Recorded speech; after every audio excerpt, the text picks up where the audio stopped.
Thanks so much for tuning into Behind the Masterpiece. I am your host, Brian Hersh. I'm the CEO for the Arts and Cultural Alliance of Sarasota County, and Behind the Masterpiece is produced by our great friends at Visit Sarasota County.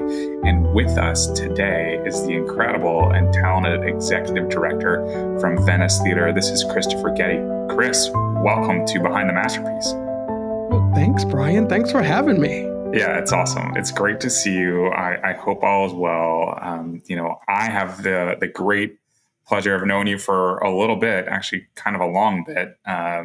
You are not new to the Venice area, but everyone has their OG story and tale. So before we even get to how you landed in Venice, which we will, Kristofer, how did you even get into the theater world? What's your origin story of getting involved in theater? Well, I grew up in Fayetteville, North Carolina, and my parents were very involved in volunteerism and the arts and our community theater. At Fayetteville Little Theater, now Cape Fear Regional Theater, and Fort Bragg Playhouse. So I remember my first entree to theater was a production of The Great White Hope. I sat on my mother's lap. And for any of those listening that might know the show, that is probably not the show a 2 to 3 year old should be watching, but it taught me and fostered a love for theater that I grew up loving and working with the Fort Bragg Playhouse and Cape Fear Regional Theater. And that was the start. I was hooked because in my family's household, arts were essential. Like some folks say, oh, sports are essential. But in my house, in my family's house, the arts were the essential. If you wanted to do sports, that was an extra. But arts were a given. You were going to do theater, piano, voice, something. And fortunately, I did a little bit of all of the above and found my passion on stage and singing. Well, amazing. You're a talented individual. Aside from executive director, I think the stage is what indeed brought you to Venice and Venice Theatre. So what's your story of how did you land in Venice? And then you've stayed for a little bit. Yes, I've now officially been in Venice for 14 years. I originally planned to be here for about 5 months. 14 years ago. So I came down because I was in New York, living the life, and decided then it was time to go back to grad school. Okay.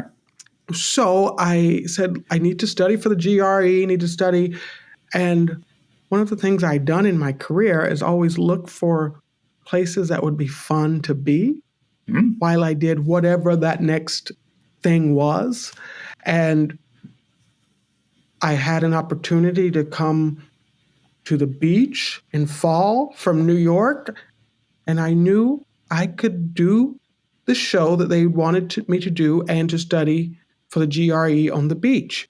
Why not? So I did. The show was Ragtime, one of my favorite shows. I'd done it before, so I came down here, did Ragtime at Venice Theatre, fell in love with the community, the volunteers, the staff, and here I am 14 years later. Yeah, we're so glad that you stuck around, Chris. Venice Theatre is a special place. Venice is a community, is a special place. Let's talk about this intersection of each, that how Venice Theatre is really a unique and special entity in that it's a community theater, and that Venice as a community, you and I have talked about this before, really close-knit, dynamic, unique community as well. Talk about that intersection of Venice Community Theater, essentially, and Venice Theatre, and Venice the community.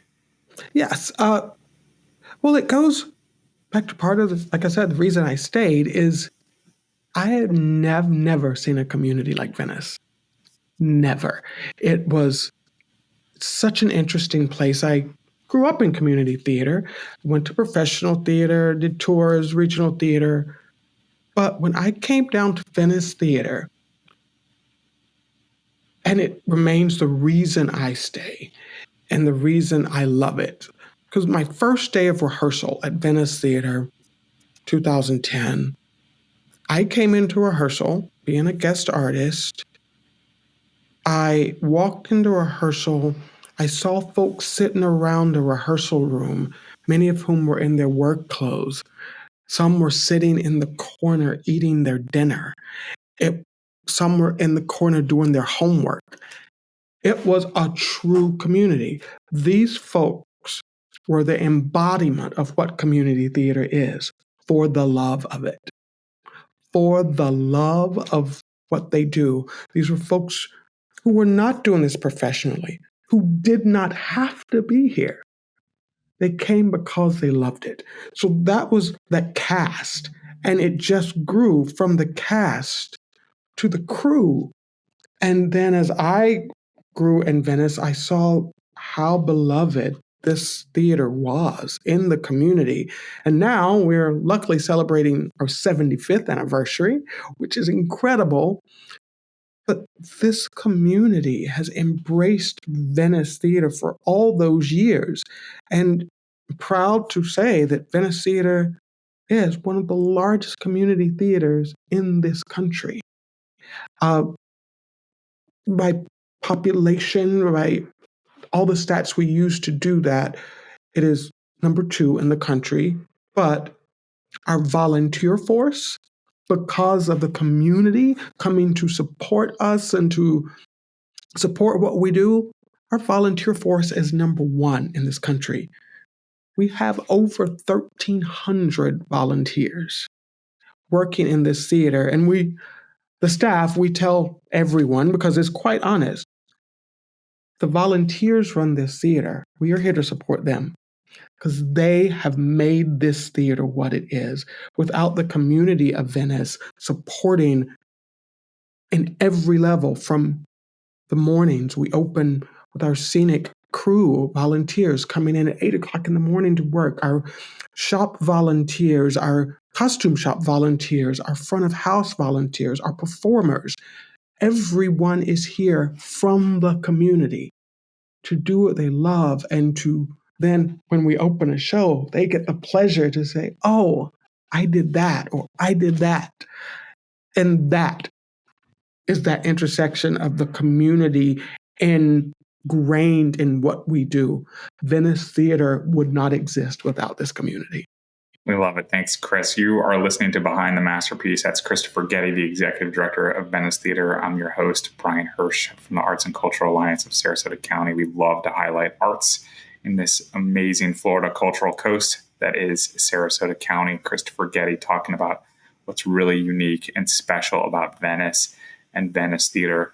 Kristofer, for our listeners who are maybe a little less familiar with community theater, can we dig into this a little bit? Because I think, yes, Venice Theatre is actually known all over the country for being such a robust, dynamic community theater. So for those maybe a little less familiar, talk about what community theater is, and then also as visitors who are maybe coming in, of course, our community, why buying a ticket to community theater? Why come and watch a performance at Venice Theatre and community theater in general?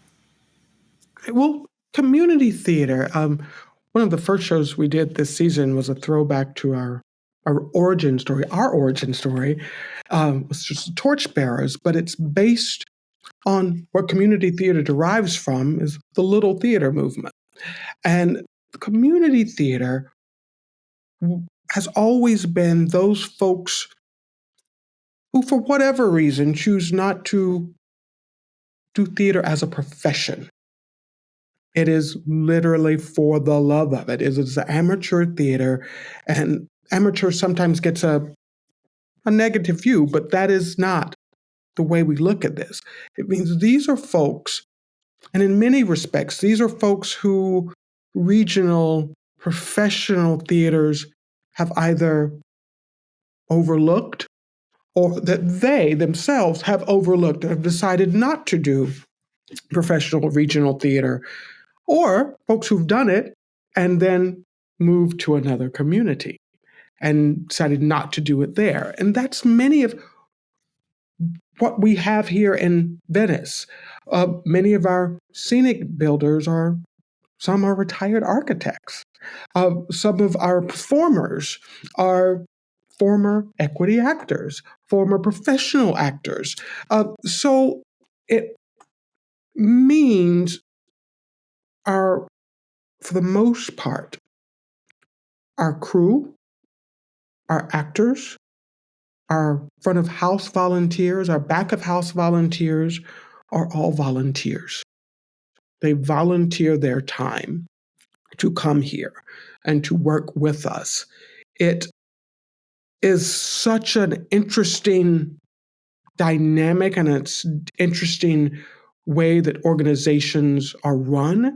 And it's one that at this moment, many of the professional regional theaters around the country are actually looking at the community theater model to figure out how to survive many of the challenges they've had over the past 5, 10 years. Because the community theater has been one that has always embraced the community. So Venice Theatre for the community, by the community, no doubt about it, in a lot of ways. So Chris, being powered by the community, tell us why people maybe who are visiting or outside of the community, why they should come and buy a ticket and support Venice Theatre. Well, I know I'm biased in this, but I think everyone should buy a ticket to Venice Theatre. Of course. I think everyone should come to Venice Theatre.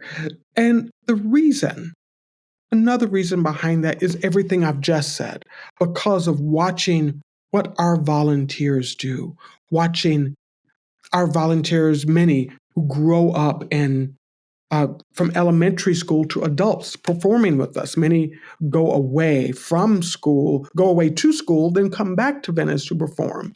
And I think folks should come because the quality of what we do at Venice Theatre has continued to rise over the last 75 years. And some folks thought after Hurricane Ian destroyed our back wall that Venice Theatre would not survive it. However, Venice Theatre is resilient. Venice Theatre took our arts and education building, the Raymond Center, which was preparing to become full-time and renovated into an arts and education center. We have converted it into a temporary theater while we are renovating and rebuilding the destruction from Hurricane Ian. So folks should come to Venice Theatre not only to see that resilience, but to see how we have navigated converting shows that would have usually performed on our 432 seat main stage to our now much smaller 130 seat thrust temporary space in the Raymond Center, because even that is a marvel and it's a joy every day to see what our team and how they reimagine shows and how our audiences are still loving our shows, but they get to see them even closer because it's much close up. Even closer. And I think, in the arts space, we love metaphors. Venice Theatre, no doubt, weathering the storm and storms as really proceeding and continuing on after 75 years, getting better every single day. Kristofer Geddie, the executive director of Venice Theatre, way to go. And we're so glad to have you here on Behind the Masterpiece. I'm your host, Brian Hersh. Kristofer, you've talked about the amazing culture, the amazing past that continues to be built on, how Venice Theatre is really powered by the community, for the community, yet something special that we want to share with anyone who comes to the Venice community as well. So let's talk about that. What's special? What are some of the highlights this season? What are you looking forward to? What should we all be looking forward to at Venice Theatre this season? Well, this season, we're celebrating our 75th anniversary, as I've mentioned. Mazel tov. Amazing. Thank you. It's an incredible celebratory year for us because one of the things we decided to look at as sort of a way to frame the season, Some of our shows are look backs to where we had been. So some of the shows are shows that we have done in the past, but some are where we're looking forward, looking to the future, to what we do. Venice Theatre, we do from 14 to 15 full scale productions each year. Um, some that I've already mentioned have closed because our season started early, but right now we have 9 to 5, the musical running, which is incredible. Tickets are flying off. I'd say the shelves, but we don't use the shelves anymore. They're flying off the internet. There we go. They're flying off the ticket board or whatever it might be. Yes. It's a hot ticket. It is a hot ticket, and I am thrilled because the score is by that incredible, fabulous Dolly Parton, Of course. one of my favorite artists. And looking forward to that because this is a new show for Venice Theatre. We are known for doing some large-scale musicals. 9 to 5 is a large-scale musical done in the Raymond Center. But opening and still running right now is a show new to us called Syncopation, which is by Alan Nee, some of whom would know from writing the book for the musical Little Women. But what most folks don't know is Finding Neverland, the movie, and the musical is based on his original show about Peter Pan. But that's a bit of trivia for folks. But Syncopation is a new show to us and a new show that we wanted to bring in the Pinkerton Theater. It's a small show set in 1912 about a couple who's not really a couple, but finding a shared joy in the love of learning to ballroom dance. And we're doing that. We were also returning with our annual tradition, A Christmas Carol, which is incredible. But we're trying a few new things too, because, like I said, we're trying some new things. Venice Laughs, an entire series of stand-up comedy. And we're doing a world premiere this year, because that's one of the things. Don't Touch That Dial by Roger Bean, a great show about TV themes, which is sort of audience interactive. So fun things like that we're coming up just in the coming months. And we have a litany of other things running. I myself I don't know why, but I am directing 2 shows at the same time. Lordy Lowe's My Fair Lady and Percy Lightning Thief, the musical, which will be fun. But there's so much fun coming up at Venice Theatre throughout the season, not to be missed. And I would encourage anyone who wants to see shows, please go ahead and get tickets, because the fortunate problem we have is our shows do sell out. And that's a happy problem to have. Kristofer, and what's the best web address to get that flying off the ticket internet tickets for Venice Theatre? Well, yes, as you may ask, it's VeniceTheatre.org, and theater is spelled THEATRE.org. Awesome, Kristofer. This is fantastic. I'm almost exhausted hearing about your responsibilities this year. Take us through these multiple hats that you wear, from being a performer, and do you still get to perform, and to being a director, and what does that mean to be the executive director? All of these different things. How do you navigate and weave these pieces in your daily, yearly routine? In undergrad, one of my favorite professors always said is, we juggle many hats. And yes, we juggle many hats. I have learned so much in the past few years about how to juggle those hats. When one comes on, the other goes off, or sometimes we wear them at the same time. But I love my job. There's no day that I come in, I know I won't be bored.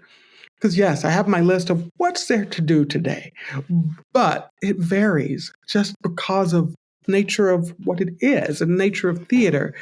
But yes, I do perform at times. I was supposed to be doing Kinky Boots right before Hurricane Ian decided our back wall needed to go away. But once the back wall is back, I will do that again. And I do direct at least one show a season, or if I'm not performing. And because I do love it, I love that creative outlet too. But it's also a chance for me to take another hat off as a performer and be a volunteer to see things from the volunteer's perspective as well. Um, and as executive director, I have a blast. And I'm not going to say that it's not exhausting, but it is. But there's an incredible team of people here at Venice Theatre, a staff who have literally weathered many storms. In my 14 years here, we have great longevity of staff, and yes, I can say this, I would go into battle with the staff of Venice Theatre, and I know we would win. And that's why it's fun for me, because of the staff who support our volunteers. Yes, as an executive director, there's a lot on my shoulders, but I don't carry it alone. No doubt. So much support. Well, amazing. I've heard it's better to be a warrior in a garden than a gardener in a war. So it sounds like your team is ready. I hope that they get to be in the garden, in this case, a garden of theater, if you will. Kristofer, I'll get you out of here on this last question. We've talked about a dynamic, historic 75 years, but, being the executive director is relatively newish for you still, newish. I think we share sort of leadership around the same time in our respective roles. What's the next 75 years? And maybe not 75, but what's the future look like for Venice Theatre with you now at the helm? What are you excited to see in the future? Oh, yeah. I stand on the shoulders of Murray Chase, who was executive director here for me for decades. And I learned beside him. But I see lots in the future. But the immediate goal, obviously, is to rebuild the Jervey Theater. That is the immediate goal. But I see us growing in the community, because as the Venice community grows, as some of you may know, there's so many more people coming to Venice. So my dream and my goal is to grow into the community as the community grows, grow in our outreach and engagement to schools, grow that education program even more, grow that community engagement so that there are moments when there are classes going on all day at Venice Theatre. There is something for you to do. And we've called it the heartbeat of Venice at many times, but that heartbeat is continually beating. And yes, it will be challenging, but I can't wait for the next 75 years, because some of the folks that are being born now in Venice will be able to enjoy Venice Theatre 75 years from now, because it becomes a family, it becomes a community effort. Hear, hear. Well, let's hope for 75 more, and for everyone born in Venice or visiting Venice, go experience Venice Theatre. You can always go to venicetheatre.org to learn more and buy those tickets that are flying hot off the internet, hot off your website. It's Kristofer Geddie, the Executive Director of Venice Theatre. Kristofer, thanks for being on Behind the Masterpiece. Thank you. Thank you, Brian. Thanks for having me. It's a pleasure indeed. Thanks, everybody, for tuning in to Behind the Masterpiece. I'm your host, Brian Hersh, CEO for the Arts and Cultural Alliance. Thanks again to Kristofer Geddie for joining us today. Behind the Masterpiece, brought to you by Visit Sarasota County. Thanks for all tuning in. We can't wait to catch you next time.